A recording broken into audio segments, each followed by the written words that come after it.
हरियाणा में 10 साल से विपक्ष में बैठी कांग्रेस ने इस बार सत्ता हासिल करने के लिए अपनी पूरी ताकत झोंक दी।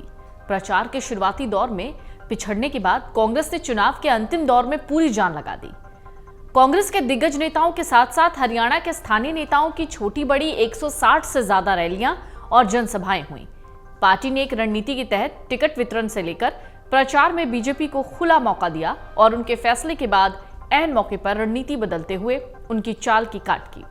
कहा जा रहा है कांग्रेस हाईकमान ने सोची समझी नीति के तहत टिकट वितरण से लेकर शुरुआत में प्रचार तक में देरी बनाए रखी। चुनाव प्रचार के अंतिम दिनों में राहुल गांधी और प्रियंका गांधी हरियाणा में ही रहे। राहुल ने ताबड़तोड़ 8 रैलियां और रोड शो किए। प्रियंका गांधी ने 4 रैलियां और कांग्रेस के अध्यक्ष मल्लिकार्जुन खड़गे ने 2 बड़ी रैलियां करके कांग्रेस के पक्ष में माहौल बनाने की कोशिश की। वहीं प्रदेश के नेता पूर्व मुख्यमंत्री भूपेंद्र सिंह हुड्डा और सांसद दीपेंद्र हुड्डा ने पूरा हरियाणा नापा। भूपेंद्र सिंह ने रोड शो के साथ 75 रैलियां, सांसद हुड्डा ने 80 विधानसभा हलकों में जनसभाएं और रैलियां की। आपको बता दें, अपनी रैलियों और जनसभाओं में कांग्रेस ने किसान, जवान और पहलवानों के मुद्दे को जमकर भुनाया। साथ ही ओपीएस बढ़ते अपराध, महंगाई को लेकर कांग्रेस ने जमकर प्रचार किया। साथ ही पोर्टल्स और संविधान बचाने के मुद्दे को भी हवा दी गई। इस बीच जातिवाद और दलितों के मुद्दे पर बीजेपी ने कांग्रेस को बार बार घेरा। कांग्रेस ने इसका तोड़ निकालते हुए संविधान बचाने और आरक्षण खत्म किए जाने के मुद्दे को एक बार फिर से हवा दी। कांग्रेस हाईकमान के नेताओं ने कांग्रेस के गढ़ में मजबूत किलेबंदी करने की कोशिश की है। बीजेपी ने बड़ी रैलियों के मुकाबले कांग्रेस का फोकस रोड शो पर रखा। खुद राहुल गांधी, प्रियंका और हुड्डा पिता पुत्र ने रणनीति के तहत रथ पर इलाकों को नापा। राहुल गांधी के कार्यक्रमों की बात करें तो राहुल गांधी ने 3 दिन हरियाणा में प्रचार किए। पहले दिन उन्होंने कांग्रेस के मजबूत गढ़ नारायणगढ़ ने अपनी विजयी संकल्प यात्रा यहां से शुरू की और थानेसर में रैली की। दूसरे दिन बहादुरगढ़ से लेकर गोहाना में रैली तक कार्यकर्ताओं में जोश भरा। इसके बाद प्रचार के अंतिम दिन कांग्रेस सबसे मजबूत गढ़ नूह और महेंद्रगढ़ में राहुल गांधी पहुंचे। इसी तरीके से प्रियंका गांधी ने हाईकमान के चहेते प्रत्याशी जुलाना में विनेश फोगाट और बवानीखेड़ा में प्रदीप नरवाल के समर्थन में रैलियां की। खड़गे ने बाढ़हरा और हांसी में हुंकार भरी। बेल्ट के हिसाब से बात करें तो कांग्रेस हाईकमान ने जीटी बेल्ट, जाट लैंड के साथ बीजेपी के गढ़ अहिरवाल में सेंध लगाने की कोशिश की।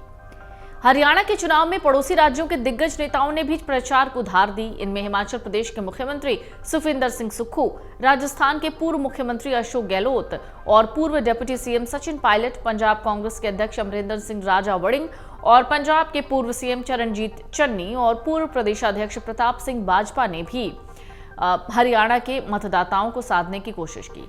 इनके अलावा छत्तीसगढ़ के पूर्व सीएम भूपेश बघेल भी पहुंचे।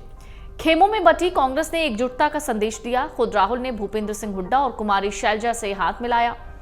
दोनों में सीएम पद की दावेदारी को लेकर टकराव चल रहा है। शैलजा इस बार विधानसभा चुनाव लड़ने की तैयारी में थी, लेकिन हाईकमान ने उनको टिकट नहीं दिया। साथ ही शैलजा के 11 समर्थकों को भी टिकट मिल गया। इससे वो नाराज दिखी और 12 दिन तक प्रचार से दूर रही। लेकिन उसके बाद भी कुमारी शैलजा ने भी दर्जन भर जनसभाएं की। हालांकि वो केवल अपने समर्थकों के लिए ही प्रचार करती दिखी। सिरसा लोकसभा के साथ साथ अब उन्होंने अंबाला में पड़ने वाली विधानसभा सीटों पर प्रचार किया। वहीं कुमारी शैलजा ने गुरुवार को सोनिया गांधी से मुलाकात की। दिल्ली में जनपथ में जाकर करीब आधे घंटे तक इस मुलाकात में हरियाणा की राजनीति पर चर्चा हुई। सोनिया गांधी से कुमारी शैलजा की मुलाकात के बाद पूर्व सीएम भूपेंद्र हुड्डा खेमे की बेचैनी बढ़ गई। हरियाणा की राजनीति भी इस मुलाकात से गर्मा गई, क्योंकि कुमारी शैलजा सीएम पद की दावेदार हैं।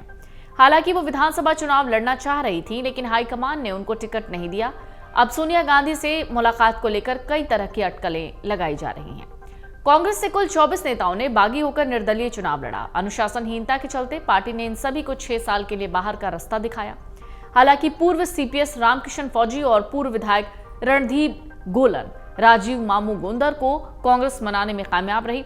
हालांकि पूर्व सीपीएस शारदा राठौर, चित्रा सरवारा, नरेश ढांडे, सज्जन ढुल, सतबीर भाणा, अनीता ढुल, वीरेंद्र घोघड़िया, दिलबाग सडील, डॉक्टर कपूर नरवाल, राजकुमार वाल्मीकि, रोहिता रेवड़ी, विजय जैन समेत अन्य नेता पार्टी की परेशानी बढ़ा रहे हैं। कांग्रेस हाईकमान की ओर से स्टार प्रचारकों की सूची में 40 दिग्गज नेताओं को शामिल किया गया था। हालांकि इनमें से कई नेता अपने हलकों से ही बाहर नहीं निकल पाए। ओलंपियन पहलवान विनेश फोगाट जुलाना से बाहर नहीं निकल पाई, वो केवल चरखी दादरी में ही जा पाई। इसी प्रकार चौधरी बीरेंद्र सिंह अपने बेटे ब्रिजेंद्र सिंह, रणदीप सुरजेवाला अपने बेटे आदित्य सुरजेवाला के कारण हल्के से बाहर नहीं निकल पाए। सांसद जेपी भी अपने बेटे के लिए कलायत में प्रचार करते दिखे। हालांकि उन्होंने हिसार संसदीय क्षेत्र में हुई रैलियों में जरूर भागीदारी दिखाई।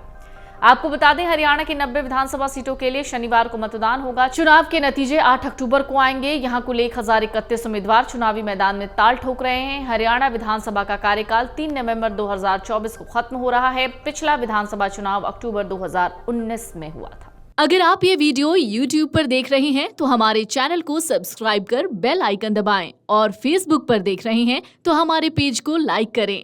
8 मिलियन प्लस सब्सक्राइबर, आपके इस भरोसे के लिए बहुत धन्यवाद।